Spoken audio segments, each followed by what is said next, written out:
ඉස්සර ඉඳන්ම අපේ ලොකු අය කියන දෙයක් තමයි ප්‍රෙග්නන්ට් අම්මලාට ඔයා දැන් දෙන්නෙක්ට කන්න ඕන කියලා කියන එක.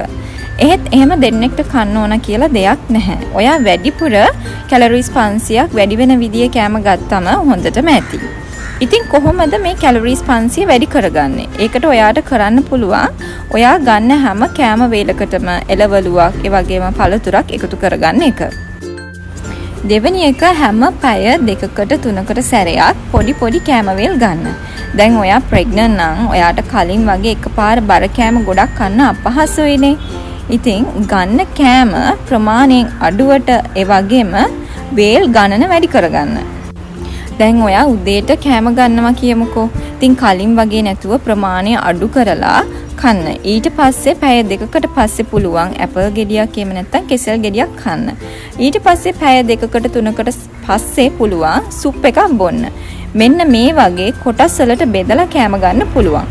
ඒ වගේම ප්‍රෝටීන් නට්ස් වෙන්න පුළුවන්. හොඳ මේදය කාබෝහයිඩ්‍රේට් මේ කාලයට ගොඩක් වැදගත් වෙනවා. දෙවැනි ප්‍රධාන කාරණය තමයි නිින්ද. ගොඩාක් අය නිින්දට මුල් තැනක් දෙන්නේ නැහැ මේ කාලයට. ඇයි කිව්වොත් දැන් හැමෝගේ මාතේ ෆෝන් එකක් තියෙනවනේ. ඉතින් හැමතිස්සෙම ෆෝන් එක ළඟමයි තියෙන්නේ. නිදාගන්නේ නැතුව ෆෝන් එක ඔබන්න එහෙම නැතිනම් කෝල්ස් වල ඉන්න නිසාම නිින්දට මුල් තැනක් දෙන්නේ නැහැ. මේම හොඳ නිින්දක් නැති නිසා ප්‍රෙග්නන්ට් අම්මා ස්ට්‍රෙස්ෆුල් වෙන්න පුළුවන්. ඒ වගේම නිින්දේ පැටර්න් එක වෙනස් වෙන්න පුළුවන්.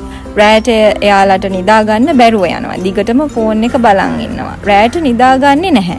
මේ නිසා උදේට වැඩිපුර වෙලාවක් නිදා ගන්නවා. මේ හේතුව නිසා මුළු දවසම විනාශ වෙලා යන්න පුළුවන්. එතකොට අම්මා උදේ 9 10 වෙනකන් නිදාගත්තා කියලා කියන්නේ අම්මට උදේ කෑම ගන්න පරක්කු වෙනවා. ඉතින් ඒ නිසා නිින්ද අනිවාර්යයෙන්ම පැටර්න් ෂෙඩියුල් එකකට බෙඩ් ටයිම් රුටීන් එකක් තියාගන්න එක මේ අපි පොඩි බබාලාට කරනවා වගේ වෙලාවක් දාගෙන ඒ වෙලාවට අනිවාර්යයෙන්ම නිදාගන්න එක අම්මගේ සෞඛ්‍යයට ගොඩාක් වැදගත් වෙනවා. තුන්වෙනි එක එක්සර්සයිස්. ප්‍රධාන වශයෙන් ගොඩාක් අය බය වෙන දෙයක් තමයි මට එක්සර්සයිස් කරන්න පුළුවන්ද? මම වැඩිපුර ඇවිද්දට අවුලක් නැද්ද? උඩ තට්ටුවට නැගලා ගියාට අවුලක් නැද්ද කියන එක. ගොඩාක් අයට මේ කාලේ තියෙන ප්‍රශ්නයක්. ඉතින් ඔයාගේ වියෝජි කියනවා නම් ඔයා නෝමල් විදියට ඉන්නවා ඔයාට කිසි ප්‍රශ්නයක් නැහැයි කියලා කියනවා නම් ඔයාගේ එදිනදා වැඩ කටයුතු සාමාන්‍ය විදියට කරගෙන යන්න පුළුවන්.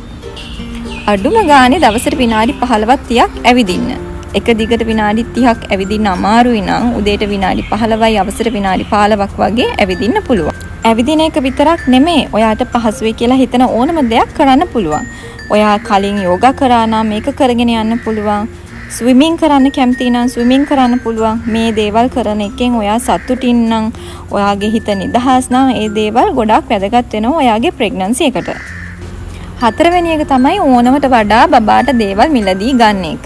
ඒ කිව්වේ තව මාස කීපයකින් බබා ලැබෙන්න ඉන්නේ කියලා ඕනමට වඩා දේවල් ගන්න එක. ඒ කාලේටම ඩයිපර්ස් ගන්න එක, ඕනමට වඩා බබාට ඇඳුම් ගන්න එක ගොඩාක් අරන් එකතු කරලා තියාගන්න එපා. ඒ වෙලාවට ඕන දේවල් ටික විතරක් අත්‍යවශ්‍ය දේවල් ටික විතරක් මිලදී ගන්න. ඇයි කිව්වොත් වියදම පැත්තෙන් අපි ටිකක් සැලකිලිමත් වෙලා ඉතිරි කරලා තියාගන්නවා නම් ගොඩාක් හොඳයි. ඒකට හේතුව තමයි ඩෙලිවරි එක ලං වෙද්දි වගේම ඩෙලිවරි එකෙන් පස්සෙත් අපිට වියදම් තියෙනවා. අපි හිතන්නේ නැති විදියට. අනිත් එක තමයි අපේ නෑදෑයෝ සහෝදර සහෝදරයනේ වගේම අපේ යාළුවෝ ගොඩක් දේවල් අපිට තෑගි කරන්න පුළුවන්. සමහර විට ඔයා කලින් අරන් තියලා තියෙන දෙයක්ම එයාලා දුන්නොත් ඒකත් අපරාධනේ. ඉතින් ඔයාලා දන්නේ නැහැ සමහර වෙලාවට බබාට අපි ගන්න ඒ සමහර ඇඳුම් ඕ සමහර දේවල් කවදා පාවිච්චි කරන්න පුළුවන් වේද කියලා.